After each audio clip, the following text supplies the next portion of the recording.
We worked together. We were tithers and as college students. She didn't have any student loans. I had student loans. And I had student loans because my parents wouldn't co-sign for me to do the, back in the day, you need your parents' credit card to be able to do bright futures. And my dad was like, I ain't giving nobody my credit card. You know? And so I didn't get a chance to apply for bright futures, had to get loans out and so forth and so on.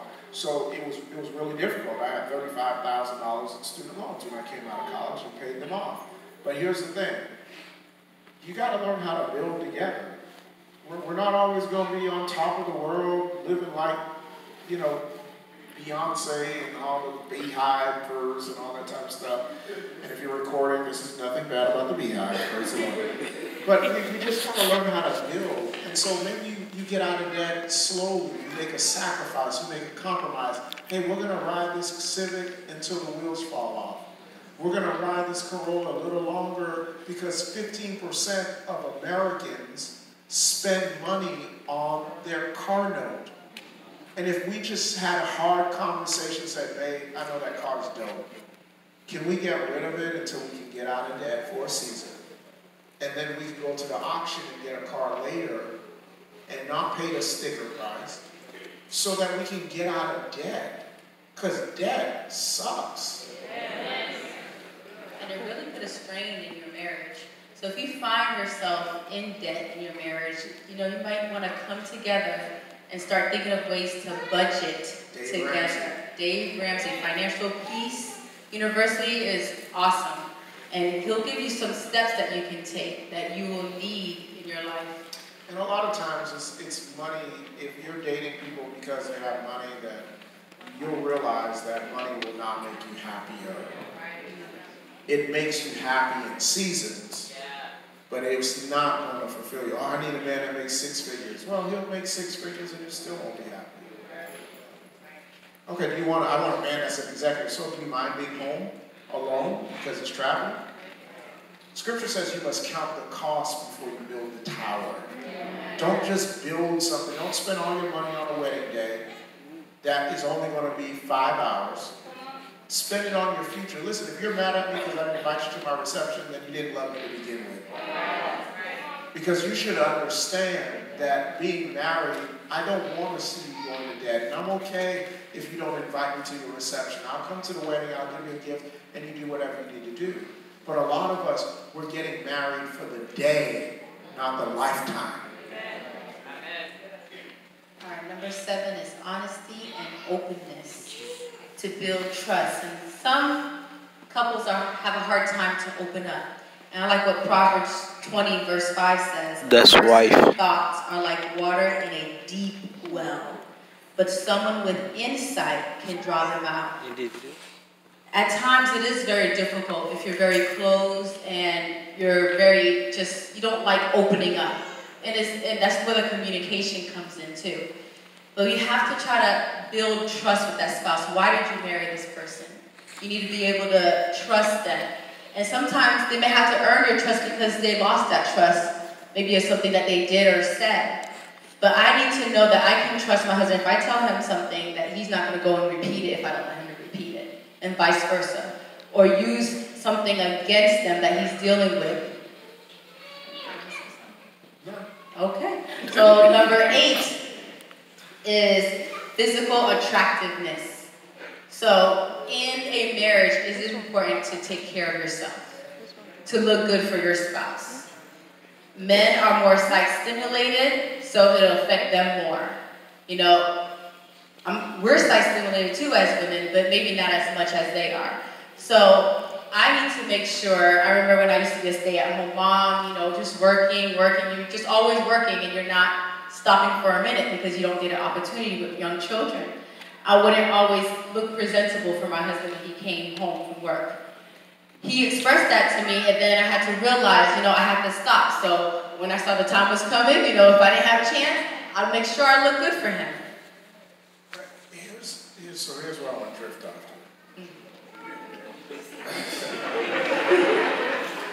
Yeah, I totally agree. I think physical attraction it goes without saying. I think you perform better when you look better. But here's what I want to kind of drift into. Marriage and social media. So, it's a very unique space to be in because some of us that are married, you'll see a girl on your timeline, or a guy, if you're married, down your timeline that looks very in a sexual pose, and then, you hit like on it. To me, I'm just thinking like, you just incriminated yourself.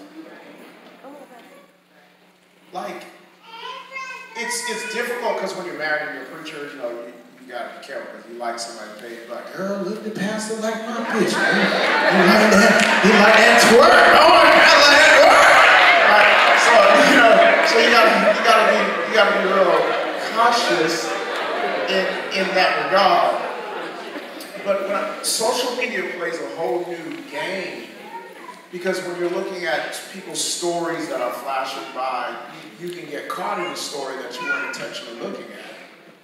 And it sends messages that you do not intend. And a lot of times, I've seen religious leaders, people will screenshot them liking a picture and say, oh, that's how the man of God, or that's how the worship leader is. They're liking people in bikinis and stuff like that. So you gotta be cautious on social media because sometimes what we love on Instagram is almost soft porn. I'm not saying don't go on social media, I'm just simply saying you need to be aware because sometimes that is a gateway to get you into something deeper that you don't want to be a part of. And so you need to use total wisdom on how you manage those tools. And because a lot of times we're looking at people who are filtered, who are airbrushed, who are this and this and that, the world is sexual. And if you're married, you got to take that into consideration. Back in the day when people used to go to the gym, they would wear like sweatpants that were like super baggy, disgusting, just it wasn't. Now people go to the gym, they're wearing leggings, they're wearing see-through leggings. It's a whole new world. You understand what I'm talking about? Now they're wearing sheer leggings to go to the gym. And so it's total sexual. So now imagine you're married and you come home and you've done seen all of this all day and your spouse is, scratching their belly up like, you hungry?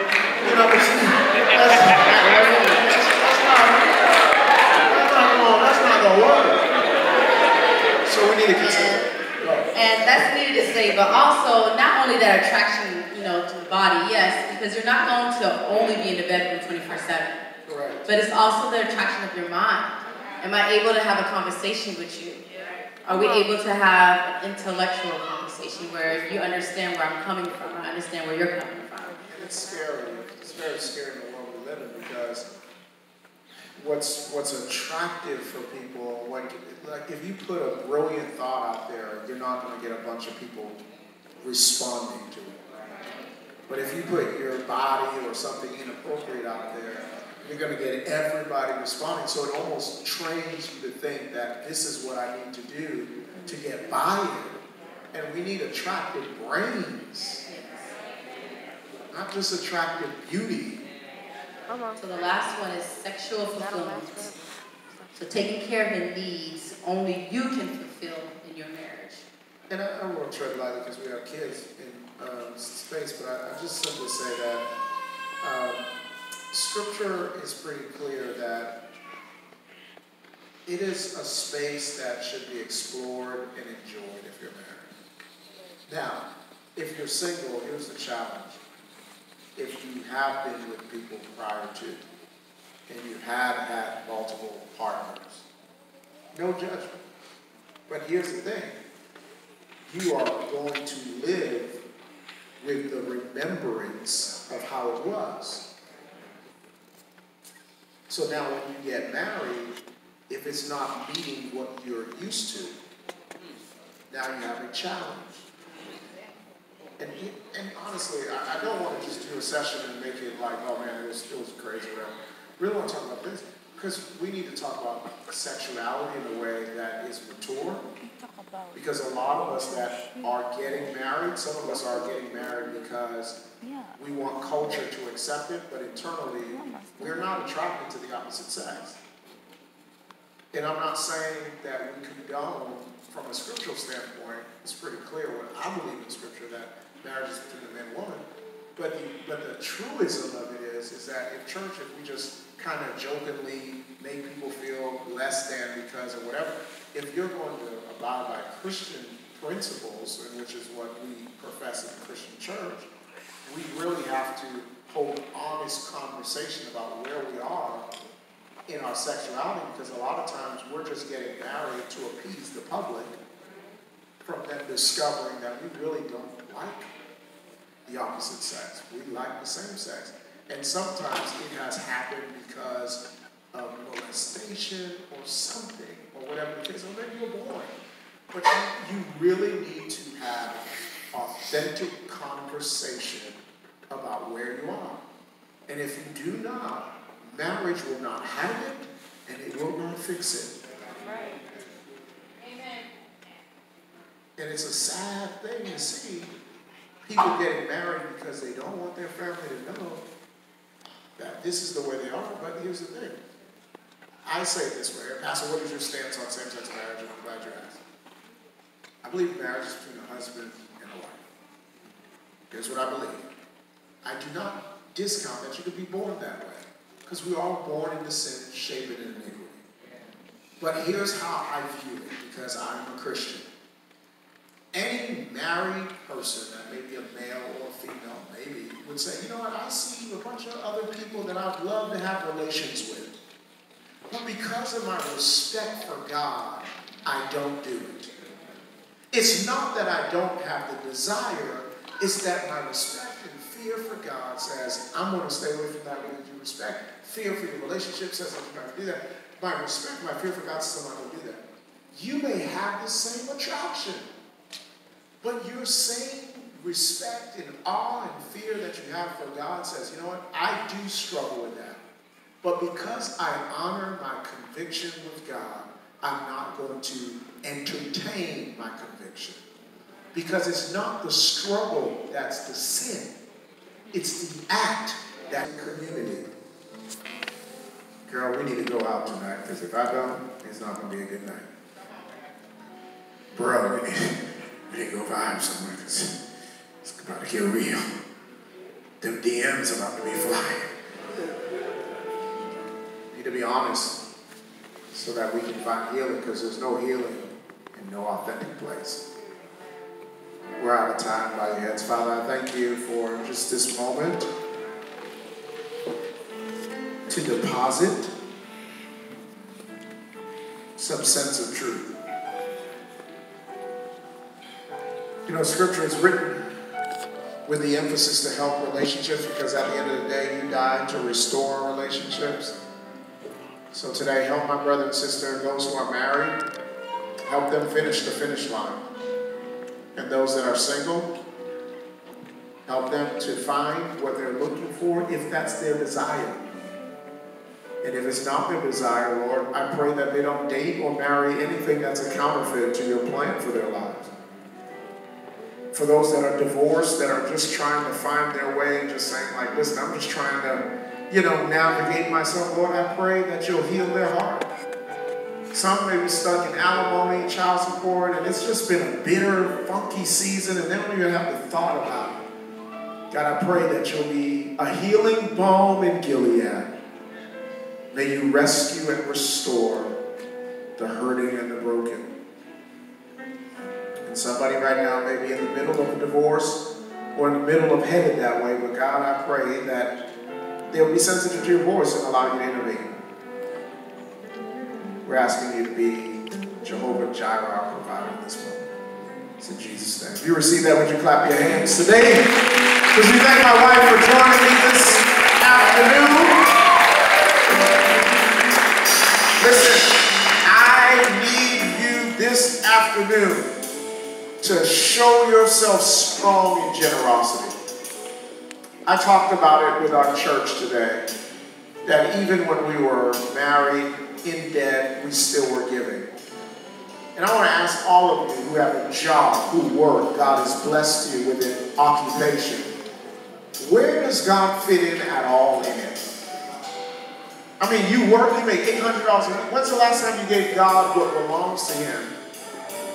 We're not talking about legalism, we're talking about grace. When's the last time you freely gave? When we're in a room like this, you would think, man, they're collecting a whole lot of money because there's a whole lot of folk here. But in reality, it's only about 15 of us that are saying, Lord, I'm trusting you, and the rest of us are just saying, you know what, I know they got it. If you're an entrepreneur, you should be a sower. You should be a giver. Don't just be a taker. I want to challenge you today to try God for the next 90 days. By giving Him everything, every increase you get, 10% of it, you turn it over to Him. I have kids in private school, y'all. My wife's a teacher. She's a 4th grade teacher. And they give us a huge discount because she's a teacher. But at the end of the year, we're spending a lot of money in private school.